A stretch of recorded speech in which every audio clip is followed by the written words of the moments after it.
जय हिंद। अभी हाल ही में भारत और ऑस्ट्रेलिया ने एक समझौता किया जिसके तहत चाइना को उसी के अधिकार क्षेत्र कहे जाने वाले साउथ चाइना सी में घेरने का प्लान किया गया है। तो हम समझते हैं क्या है 9 डैश लाइन जिसे चाइना अपना बताता है और साउथ चाइना सी पर चाइना इतना विवाद क्यों करता है और अंतर्राष्ट्रीय नियम कानून को भी वो क्यों नहीं मानता है।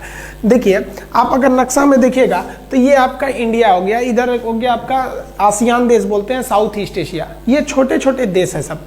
अब इन देशों के पास ये साउथ चाइना सी ये समुद्र है। अब चाइना जो कहता है कि भैया ये जो समुद्र है ना, ये बाकी समुद्रों की तरह नहीं है। क्यों नहीं है? क्योंकि ये समुद्र मेरा है। बाकी दुनिया के समुद्र में अलग नियम है, वो अभी हम जस्ट बताएंगे वो नियम क्या है। तो चाइना कहता है ये मेरा है। क्यों? तो चाइना कहता है कि 1947 का अगर चाइना का नक्शा देखिएगा तो 1947 में इस साउथ चाइना सी में 9 छोटी छोटी रेखाएं खींची गई थी जिसे हम 9 डैश लाइन कहते हैं। तो कहता है कि भैया ये 9 डैश लाइन के अंदर जितना एरिया आता है ना, ये एरिया मेरा है 1947 के नक्शा के हिसाब से। बकलोलवा को अगर हम लोग 1935 का नक्शा दिखाएंगे लोग ना, तो म्यांमार से शुरू थे हम लोग, हिंदुस्तान वाला सब इसी में था। इसको कौन समझाया? आप चाइना का ये जो मैप देख रहे हैं, ये वही मैप है जिसे चाइना कहता है। ये 1947 में बनाया गया था। इसमें आप देखिएगा छोटी छोटी कुछ डैश लाइन दिखेंगे कि यहाँ कुछ दिख जाएगा, ये हो गया। इसी टाइप की 9 अलग अलग डैश लाइन दिखती है जिसे चाइना कहता है कि भैया ये मेरा बॉर्डर है। अब इंटरनेशनल कोड क्या कहता है? इंटरनेशनल कोड ये कहता है कि भाई 200 नॉटिकल मील, जो 200 समुद्री मील है, इस यहाँ तक आपका अपना क्षेत्र कहिए, इसे इकोनॉमिकल क्षेत्र कहिए। इसमें मछली पकड़ने, तेल निकालने, गैस उत्पादन करने या किसी भी तरह का जो कॉमर्शियल एक्टिविटी होता है वो आप कर सकते हैं। लेकिन इसके बाहर कोई एरिया है तो ना यहाँ आप पेट्रोल निकाल सकते हैं, कुछ नहीं कर सकते। वो इंटरनेशनल एरिया है, वो आपका नहीं है। पता चला गया वो उसमें छूट दे देगा, सब देश मार करने वहीं पहुंच जाएगा। लेकिन चाइना इस चीज को मानने को तैयार नहीं। वो कहता है कि भैया ये सब आप अपना कानून अपने पास रखिए, हम 9 डैश लाइन को मानते हैं। चाइना ने क्या किया, इस साउथ चाइना सी में दूसरे देशों को दबाने की कोशिश करने लगा। चाइना चाहता है कि वो यहाँ पर एक द्वीप है जिसका नाम है पारासेल द्वीप, और नीचे एक द्वीप है जिसका नाम है स्प्रेटले द्वीप समूह। देखिए, ये दोनों एक द्वीप नहीं है, कई द्वीपों का समूह है। चाइना कहता है कि भैया ये वाला जो मेरा द्वीप है, स्प्रेटले द्वीप भी और पैरासेल द्वीप भी। अब आप बताइए किस बेसिस से चाइना कह रहा है कि ये मेरा है, ये उसका है। जबकि मलेशिया कहता है कि भैया मेरा है, फिलीपीन कहता है कि हम करीब में है, वियतनाम कहता है हम करीब में है, मलेशिया नीचे से करता है, ब्रुनेई कहता है नीचे से। तो रियल में अगर देखिएगा तो इन लोग के कुछ कुछ द्वीपों पर अधिकार है। आप कहिएगा कि ये सब आपस में लड़ गए हैं, तो नहीं। फिलीपीन कहता है कि कुछ इस साइड वाले मेरे हैं, वियतनाम कहता है कुछ मेरे इस साइड वाले हैं। तो इन लोग का झगड़ा बड़ा नहीं है। लेकिन चाइना कहता भाग सब हमरे वो लोग, सब किसका है? मेरा है। चाइना ऐसा इसलिए कहता है क्योंकि देखिए 200 नॉटिकल मील तक ही आपको दिया गया एरिया। अगर ये पैरासेल द्वीप पर चाइना का कब्जा हो गया तो लोगों को लगता है वो द्वीप कब्जा करना चाहता है। गलत है, द्वीप नहीं, वो इस द्वीप के आड़ में वो 200 एरिया का कानूनी अधिकार प्राप्त करना चाहता है। अगर ये पैरासेल चाइना का हो गया तो ये एरिया भी किसका हो जाएगा? चाइना का। और ये स्प्रेटले चाइना का होगा तो ये एरिया भी चाइना का हो गया। तो ऑटोमेटिकली साउथ चाइना सी पर किसका अधिकार हो जाएगा? चाइना का। तो वो द्वीपों के आड़ में वो साउथ चाइना सी हथियाने वाला है। अब आप कहिएगा कि सर ये पनिया लेके क्या करेगा? समुद्र का पनिया, हम लोग के यहाँ बंगाल की खाड़ी है, उधर अरब सागर है, हिंद महासागर, हम लोग तो छिछालेदर नहीं करते हैं कि ना हमारा समुद्र है। ये क्यों कर रहा है? तो इसके भी कुछ रीजन है।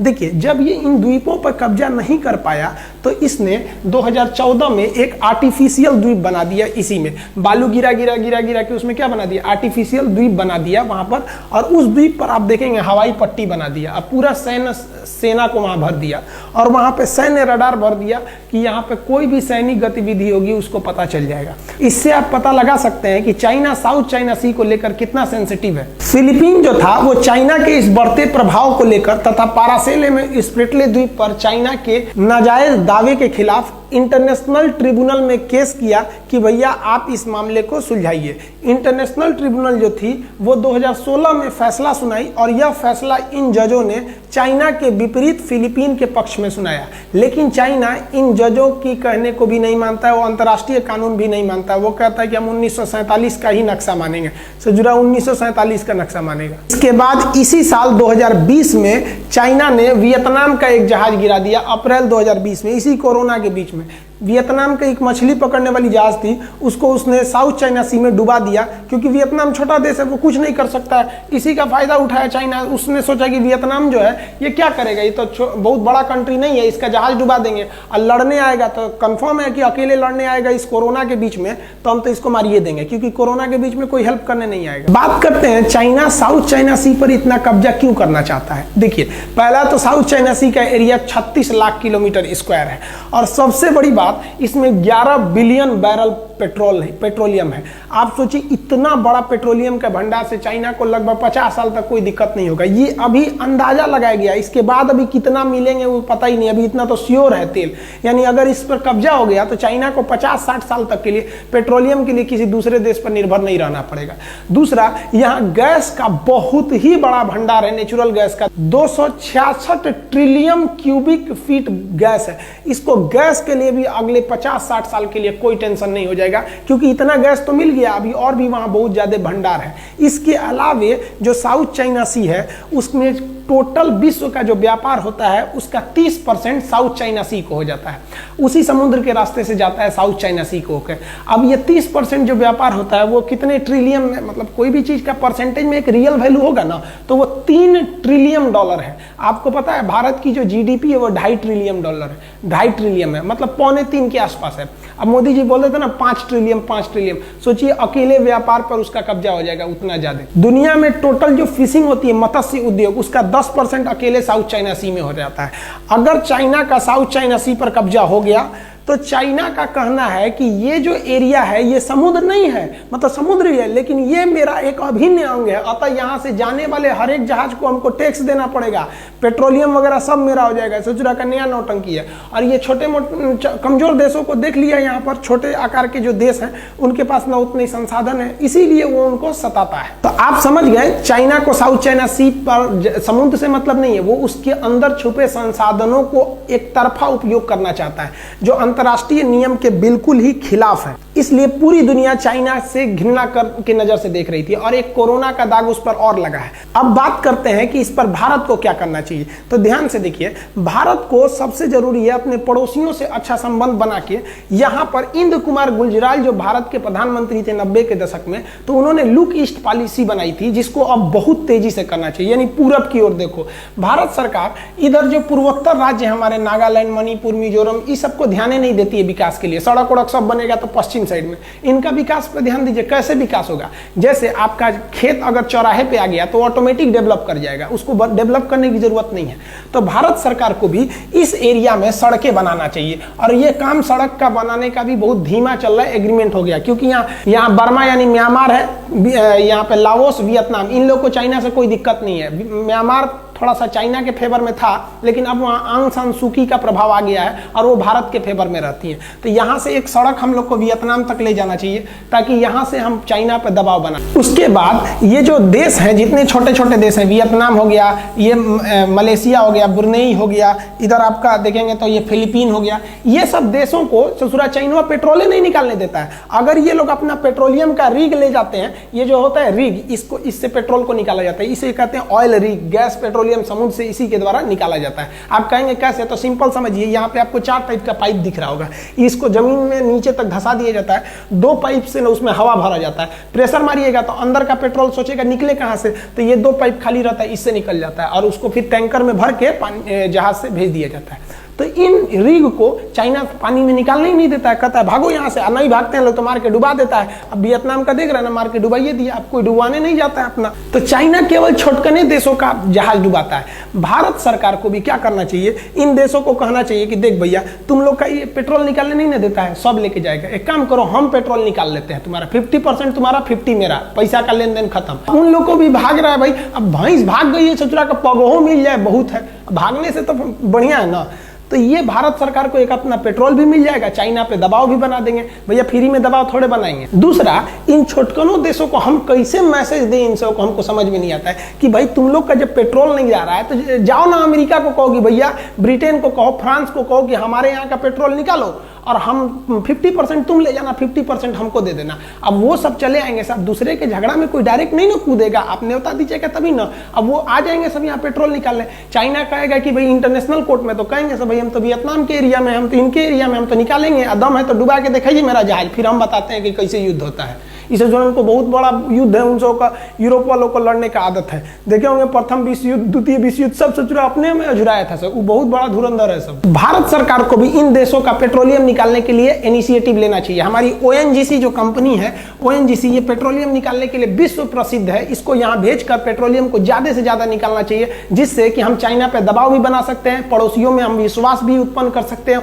और साथ ही साथ पेट्रोलियम पर जो हमारे खर्च आ रहा है उसको भी कम कर सकते हैं। और साथ ही जो मिडिल ईस्ट के देशों का हमेशा दबाव रहता है, उनकी बातें सुननी पड़ती है कि सजुरा कुछ बोलेंगे तो पेट्रोलियम में रोक देगा सब, तो उससे भी हमको निजात मिल जाएगा। इसके साथ साथ भारत को वियतनाम को हर हाल में ब्रह्मोस मिसाइल की सप्लाई करनी चाहिए। अब आप कहिएगा कि सर जी आप बड़ी बार बार ब्रह्मोस से मिसाइल कहते हैं, पाकिस्तानी व्यूअर्स तो और भड़के रहते हैं, कहते हैं कि आप ब्रह्मोस को क्या समझते हैं। देखिए क्या समझते हैं ब्रह्मोस को। वियतनाम को तो सबसे पहले कलाम मिसाइल ट्रांसफर करनी चाहिए, K4 मिसाइल। के से मतलब कलाम। ये कलाम मिसाइल पनडुब्बी से मारी जाती है। पनडुब्बी जो समुद्र के अंदर अंदर रहता है, अंदर से निकल के मार देता है, पता ही नहीं चलेगा। अब आप ही बताइए ना, इसमें क्या पता चल रहा है कि जहाज में कहाँ से मिसाइल मारा गया। ऐसे पानी के नीचे से मार देगा, पता ही नहीं चलेगा, और डुबाने तुम्ही को डुबा देंगे। तो ये मिसाइल भी भारत को देना चाहिए, वियतनाम को, कि भैया तुम लोग इसका यूज करो। और ब्रह्मोस तो हर हाल में देना चाहिए। अब आप कहेंगे सर ब्रह्मोस में इतनी क्या खासियत है, तो ब्रह्मोस की जो सबसे बड़ी खासियत है कि आप अगर इसको किसी भी पानी वाली जहाज से मारिएगा ना, तो ये जाएगा पहले ठीक है सीधे, उसके बाद ऐसे घूम जाएगा। ये 50 मीटर से ऊपर नहीं जाएगा, 50 मीटर से ऊपर जाएगा तब ना रडार पकड़ेगा, ससुरा नीचे भी नीचे चल जाएगा। तो चाइना के जहाजों को लगेगा हमारे ऊपर तो कोई हमला ही नहीं कर सकता है, रडार में कोई दिख ही नहीं रहा, आके घोंप के चल जाएगा, जा ससुरा। अब ब्रह्मोस का काट निकाल लिया ससुरा चाइना। वो क्या किया, एक ऐसा रेडिएशन निकाला, इंफ्रारेड, यानी जो ऐसा प्रकाश निकाला जो किसी भी मिसाइल के धुएं को पकड़ लेता था 1 सेकंड में, क्योंकि प्रकाश की चाल जानते हैं यहाँ पे 1 सेकंड में 3 लाख किलोमीटर। अब जैसे ब्रह्मोस मिसाइल मारिएगा तो ये इस ससुरा इसके रस्तवे को पकड़ लेता था कि आया कहाँ से है। तो एक बार तो आप मार दिए, अब उसका लोकेशन पता चल गया चाइना को, अब चाइना उधर से मार देता था। अब क्या करें, अब भारत के वैज्ञानिक सब तो चूड़ी पहन के बैठा है सब। भारत के वैज्ञानिकों ने इसका इलाज बना लिया। उन्होंने ब्रह्मोस मिसाइल में एक ऐसा इंजन लगाया जो उसको सीधे रास्ते पे नहीं ले जा रहा था, ऐसे बना के ले जा रहा था, एस आकार का। एक तो ये ऊपर नहीं जाता है, रडार में नहीं पकड़ेगा, अब एस आकार का है। अब इसके रास्ता को जब पकड़ने आ रहा था चाइना का रेडिएशन, अब वो बेचारा, उसकी रफ्तार इतनी ज्यादा थी कि वो ऐसे ऐसे आ ही नहीं पा रहा था, ऊपर ही भटक जा रहा था। अब पता ही नहीं चलता यहाँ पे, अब मारो ना रडार पकड़ पाएगा ना तुम उसके रास्ते को फाइंड कर पाओगे।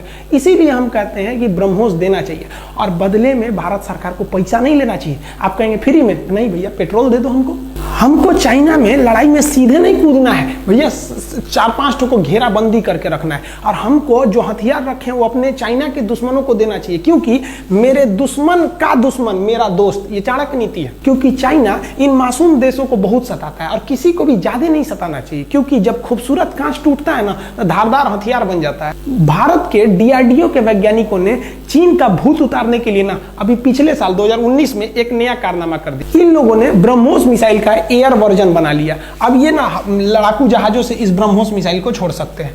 अब इस जो ब्रह्मोस मिसाइल है, इस असुरा का स्पीड कर दिया गया है 3 मेक। अब मेक कहेंगे क्या होता है, मेक एक तरह से मिसाइलों की रफ्तार बताने के लिए होता है। ये तुलना दिखाता है कि ध्वनि की चाल से कितना तेज है, यानी 2 मेक है तो यानी ध्वनि की चाल से 2 गुना, 5 मेक है तो 5 गुना, यानी जितना मेक रहेगा उतना गुना।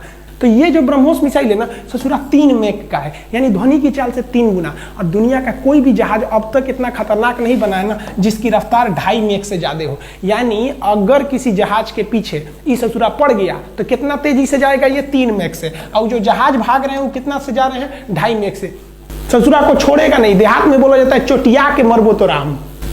जब तक हम पूरी दुनिया को, कम्युनिटी को चाइना का थ्रेट के बारे में नहीं बताएंगे कि भैया ये पूरी दुनिया के लिए सरदर्द है, तब तक इसका कोई सोल्यूशन नहीं है। और भारत सरकार को भी इसमें इनिशिएटिव लेना चाहिए। और ये जो छोटकन है सब, ये सब सोच रहा है चाइना इनकी बात सुनेगा। अरे भैया तुम लोग अपना अपना यहाँ का जो सेना का अड्डा है, सोच रहा है फिलीपीन को कहना चाहिए अमेरिका तुम यहाँ पे आके अपना सैन्य अड्डा ले लो, परमाणु बम लगा दो, तो अपने भड़केगा, तो कहेगा हम अपने देश में कुछ करें। चाइना अमेरिका से थोड़े ना लड़ेगा, यहाँ पे तो कॉम्प्रोमाइज करेगा। इसको भी कह देना चाहिए भारत को कि तुम यहाँ आके सेना का अड्डा ले लो, यहाँ ले लो। तो यो सोच रहा है कौन दिमाग के हैं सब। आई होप आप साउथ चाइना सी के बारे में समझ गए होंगे और भारत सरकार को इसमें किस तरह से काम करना चाहिए उसके बारे में भी आप इसके बारे में क्या सोचते हैं आप कमेंट करके बताएं। तब तक के लिए जय हिंद।